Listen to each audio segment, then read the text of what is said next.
Hello दोस्तों, स्वागत है आपका हमारे YouTube channel target exam only pay. Class शुरू करने से पहले सबसे पहले हम अपने फ्री बैच के बारे में देख लेते हैं। हमारे फ्री बैच का नाम है टारगेट फ्री बैच, जिसका हमने टारगेट रखा है 90+% का। यह फ्री बैच हमारे YouTube channel target exam only पर फ्री ऑफ कॉस्ट चलाया जा रहा है, तो जुड़ना ना भूलें हमारे फ्री बैच से। अब क्लासेस की टाइमिंग देख लेते हैं। सुबह 8 बजे हमारी अंग्रेजी की क्लास होती है। सुबह 10 बजे विज्ञान की क्लास यानी कि मेरी क्लास होती है, जिसमें मैं आपको साइंस का कंप्लीट सिलेबस प्लस प्रैक्टिस कराऊंगी। हमारा सिलेबस जो है वो कंप्लीट हो ही चुका है। नेक्स्ट है हमारा शाम को 8 बजे हमारी सोशल साइंस की क्लास यानी कि सामाजिक अध्ययन की क्लास होती है, और शाम शाम को 9 बजे हमारी गणित की क्लास होती है, जिसमें सर पढ़ाते हैं और सर बेसिक से कंप्लीट सिलेबस करा रहे हैं, प्लस प्रैक्टिस भी कराएंगे। तो जुड़ना ना भूलें हमारे YouTube channel target exam only say. Channel पर नए हैं तो चैनल को सब्सक्राइब जरूर कर दिया करें और बेल आइकन को प्रेस कर लिया करें, जिससे आपको हमारी क्लासेस के टाइम टू टाइम नोटिफिकेशन मिल सकें। तो शुरू करते हैं हम अपनी क्लास। हमारी आज की यूनिट है यूनिट नंबर 10। इससे पहले मैंने आपको यूनिट एक से लेकर 9 तक की कंप्लीट क्लासेस करा दी हैं। अगर आपने मेरी पिछली क्लासेस नहीं देखी हैं तो डिस्क्रिप्शन बॉक्स में मैंने लिंक डाल दिया है, आप मेरी पिछली क्लासेस को देख सकते हैं। और हमारा सिलेबस जो है वो अब लास्ट स्टेज पे है, हमारा सिलेबस ख़त्म ही होने वाला है। उसके बाद हम यूनिट इसमें टोटल यूनिट 12 हैं, और हमारी आज हम यूनिट पढ़ रहे हैं यूनिट नंबर 10।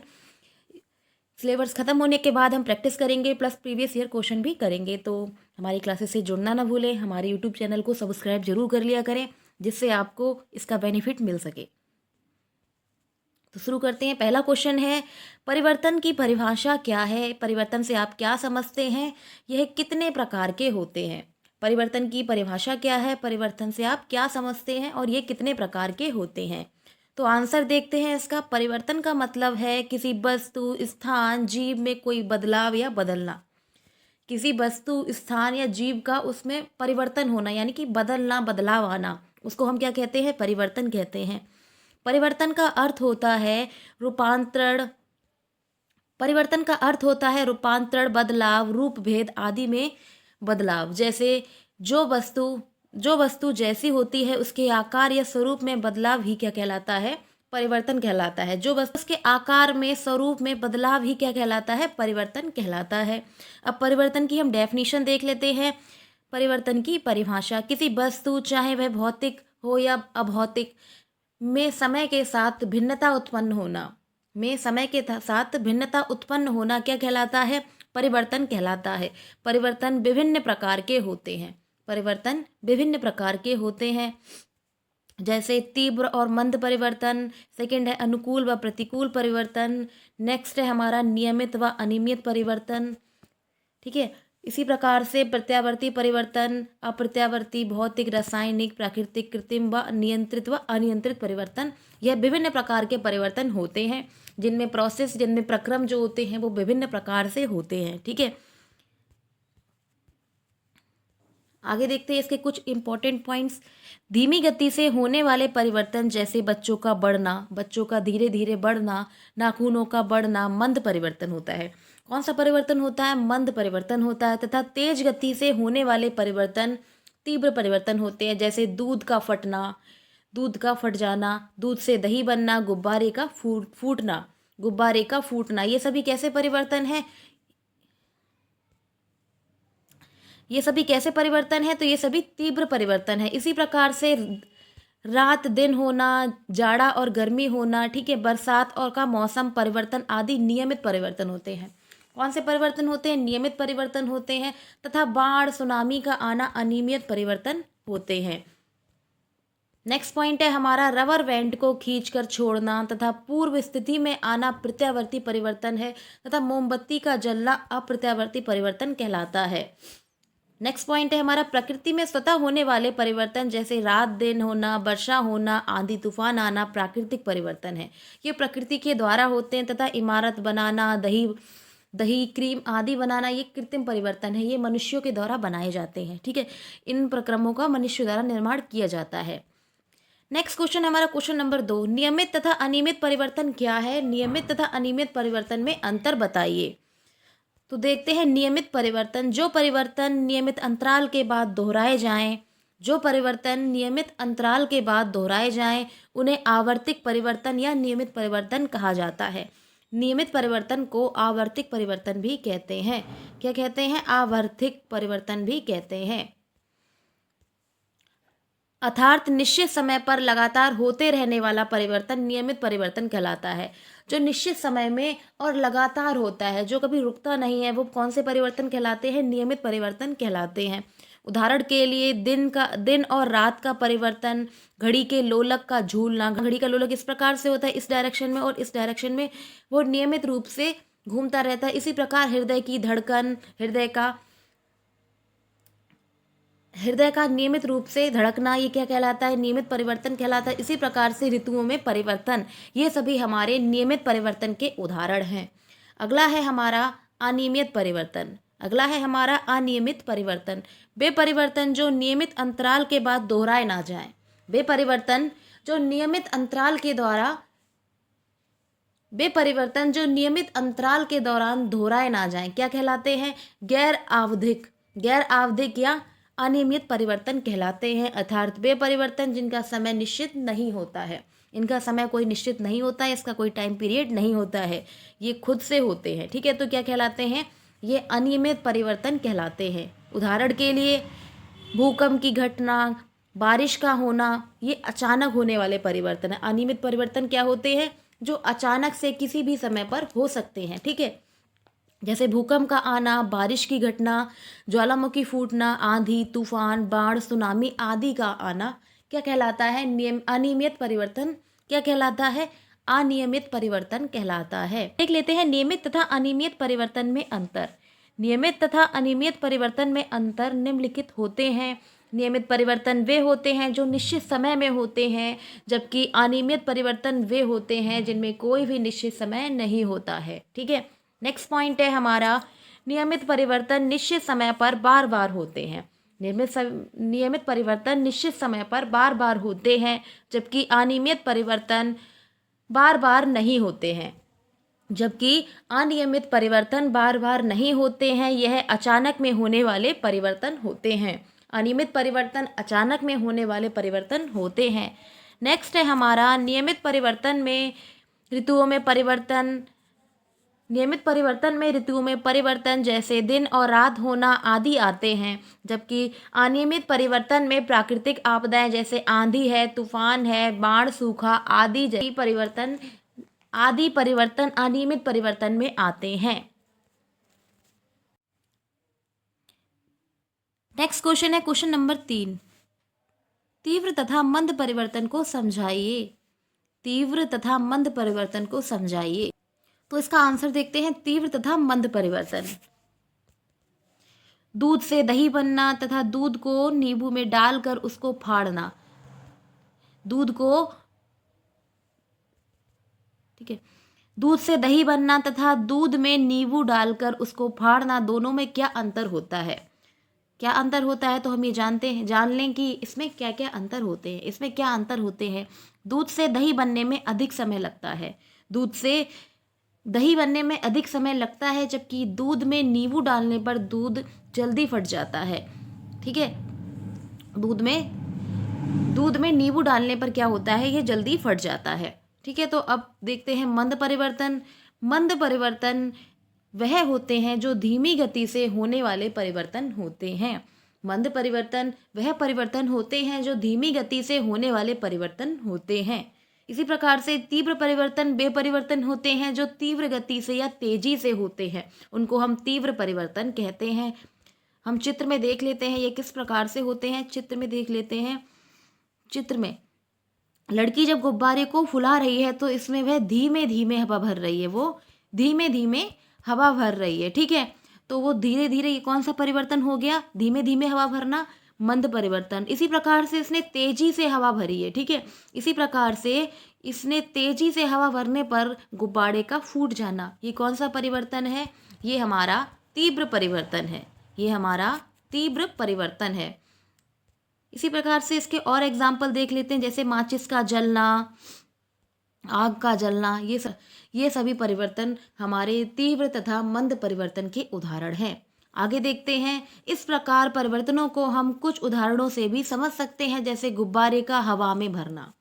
जैसे गुब्बारे का हवा में भरना, रसोई गैस का जलना, ठीक है, रसोई गैस में गैस का जलना, फूले गुब्बारे का अचानक से फूट जाना आदि तीव्र गति से होने वाले परिवर्तन है।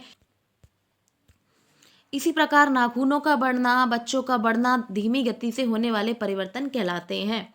अब नेक्स्ट देखते हैं, नेक्स्ट क्वेश्चन है हमारा क्वेश्चन नंबर 4, भौतिक तथा रासायनिक परिवर्तन से आप क्या समझते हैं, उदाहरण सहित समझाइए। भौतिक तथा रासायनिक परिवर्तन से आप क्या समझते हैं, उदाहरण सहित समझाइए।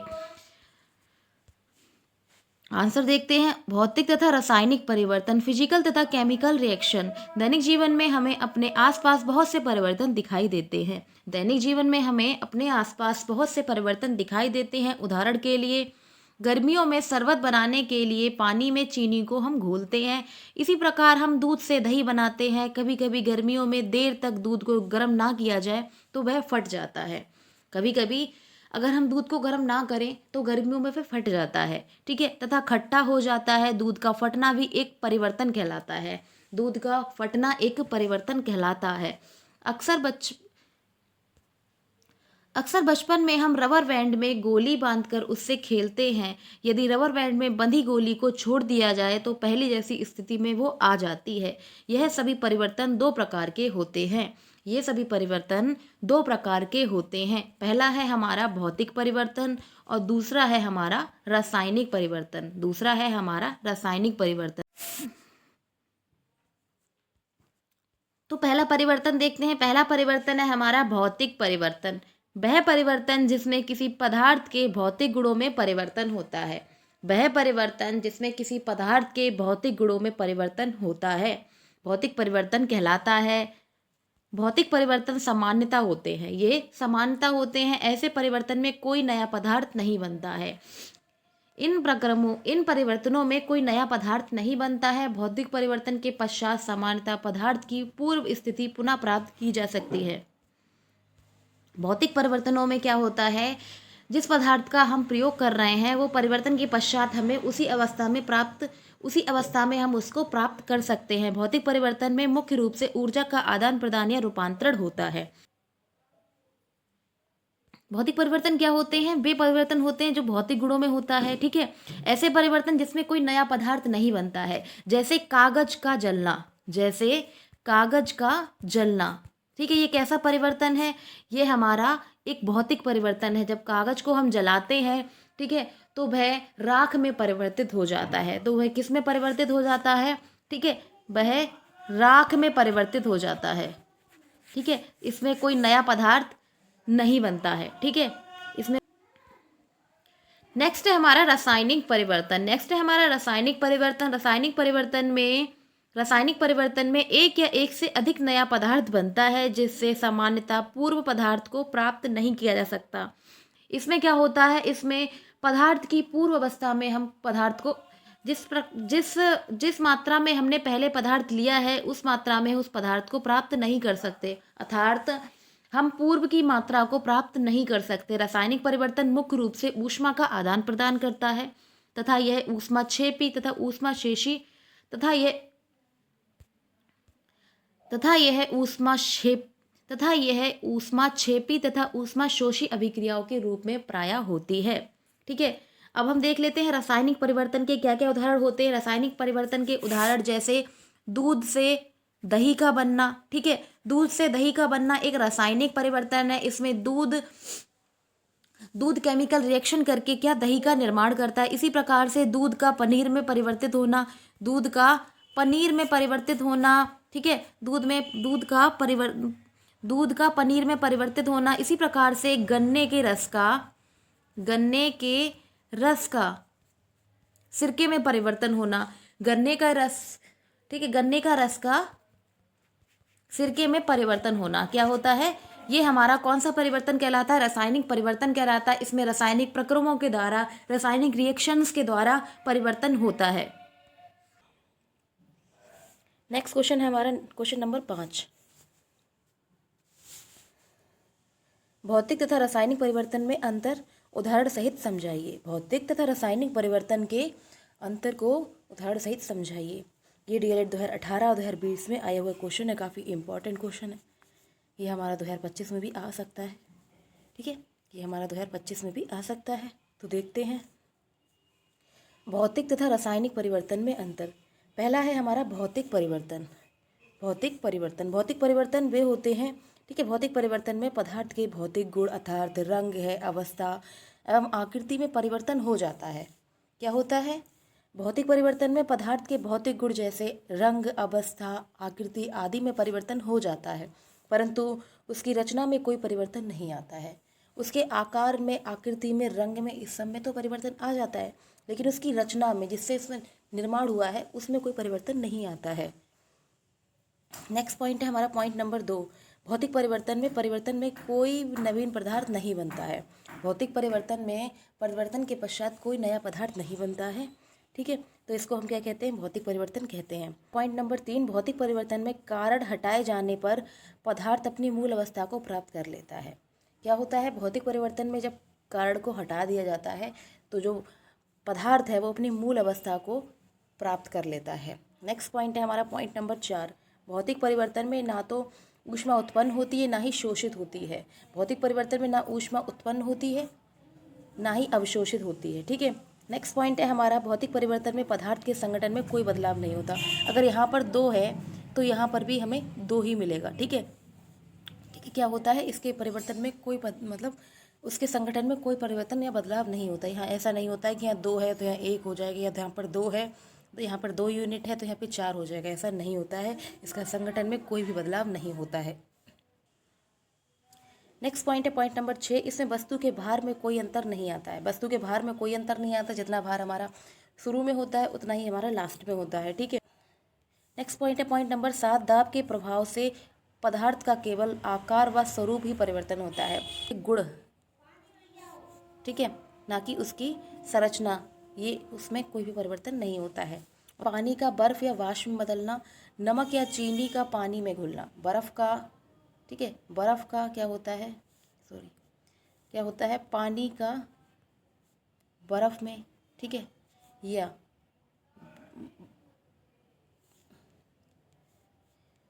पानी का वाष्प में बदलना। इसमें क्या होता है? इसमें रिवर्सिबल रिएक्शन होती है। इसमें बर्फ़ पानी में भी बदल सकती है, इसी प्रकार से वाष्प जो है वो पानी में भी बदल सकती है। इसमें कोई नया पदार्थ नहीं बनता है, ठीक है, इसको हम पुनः प्राप्त भी कर सकते हैं। नेक्स्ट है हमारा रासायनिक परिवर्तन। रासायनिक परिवर्तन में पदार्थ के भौतिक गुण जैसे रंग है, अवस्था है आदि में, सभी में क्या होता है? परिवर्तन होता है, ठीक है, और साथ ही साथ पदार्थ की रचना में भी पूर्ण रूप से परिवर्तित हो जाती है। क्या होता है? एक बार फिर से देखते हैं कि रासायनिक परिवर्तन में पदार्थ के भौतिक गुण जैसे रंग है, अवस्था आदि सभी कुछ परिवर्तित हो जाते हैं, और साथ ही पदार्थ की रचना भी पूर्ण रूप से क्या होती है? परिवर्तित हो जाती है। उसकी संरचना भी परिवर्तन हो जाता है और उसके भौतिक गुणों में भी परिवर्तन हो जाते हैं। जैसे कि दूध जो होता है वो दही में परिवर्तित हो जाता है। दूध जो होता है वो दही में परिवर्तित या पनीर में परिवर्तित हो जाता है। किस में हो जाता है? पनीर में परिवर्तित होता है। क्या होता है इससे? इसके भौतिक गुणों में, भौतिक गुण जैसे कि रंग, अवस्था सब में परिवर्तित हो जाता है और उसकी संरचना भी बदल जाती है। ये लिक्विड से किस फॉर्म में पहुंच गया? ये लिक्विड से, ठीक है, पनीर फॉर्म में यानी कि ठोस फॉर्म में पहुंच गया या दही फॉर्म में पहुंच गया, ठीक है। तो आगे देखते हैं, सेकंड पॉइंट है हमारा, रासायनिक परिवर्तन में नवीन पदार्थ बनता है। क्या होता है? नया पदार्थ बनता है। रासायनिक परिवर्तन में एक नया पदार्थ बनता है। थर्ड पॉइंट है कारण हटाए जाने पर पदार्थ की मूल अवस्था को प्राप्त नहीं किया जा सकता। सही बात है कि दूध से हम दही तो बना सकते हैं, लेकिन दही से हम दूध फिर से नहीं बना सकते। तो क्या है इसका मतलब? ये है कि कारण हटाए जाने पर पदार्थ की मूल अवस्था प्राप्त नहीं होती है। नेक्स्ट पॉइंट है हमारा पॉइंट नंबर 4। रासायनिक परिवर्तन या तो ऊष्मा उत्पन्न करती है या ऊष्मा शोषित करती है। रासायनिक परिवर्तन में क्या होता है? या तो ऊष्मा वो उत्पन्न कर लेते हैं या ऊष्मा को रिलीज कर देते हैं, ठीक है। नेक्स्ट पॉइंट है हमारा पॉइंट नंबर 5। रासायनिक परिवर्तन में पदार्थ के संगठन में क्या होता है? बदलाव होता है, ठीक है। क्या होता है? पदार्थ के संगठन में बदलाव होता है, वह एक फॉर्म से दूसरी फॉर्म में परिवर्तित हो जाता है, ठीक है। नेक्स्ट पॉइंट है हमारा पॉइंट नंबर 6। रासायनिक परिवर्तन में वस्तु के भार में अंतर नवीन पदार्थ बनने के कारण आ जाता है। उसके भार में अंतर कब आता है? नवीन पदार्थ बनने के कारण उसके भार में अंतर आ जाता है। दूध से दही बनना, ठीक है, दही की फॉर्म में बन जाता है, ठीक है। नेक्स्ट है हमारा 7वां पॉइंट, रासायनिक परिवर्तन में अधिक दाब पर नवीन पदार्थ बनता है। क्या होता है? अधिक दाब पर नवीन पदार्थ बनता है। उदाहरण के लिए दूध से दही बनना, पदार्थ का जलना।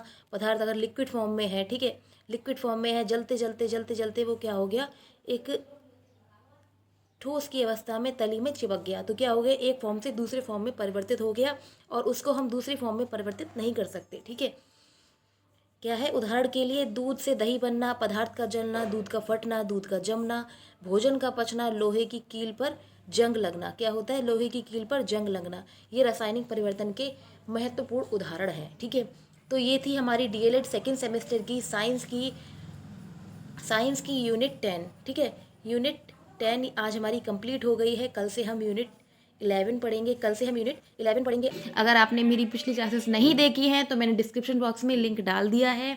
क्लासेस की मैंने प्लेलिस्ट बना दी है, तो आप डिस्क्रिप्शन बॉक्स में जाकर हमारी पिछली क्लासेस को देख सकते हैं। चैनल पर नए हैं तो चैनल को सब्सक्राइब जरूर कर लिया करें और बेल आइकन को प्रेस कर लिया करें, जिससे आपको हमारी क्लासेस के टाइम टू टाइम नोटिफिकेशन मिल सके। क्लास अच्छी लगे तो लाइक भी कर दिया करें और कमेंट बॉक्स में अपना सुझाव भी दे दिया करें। ठीक है, तो थैंक यू।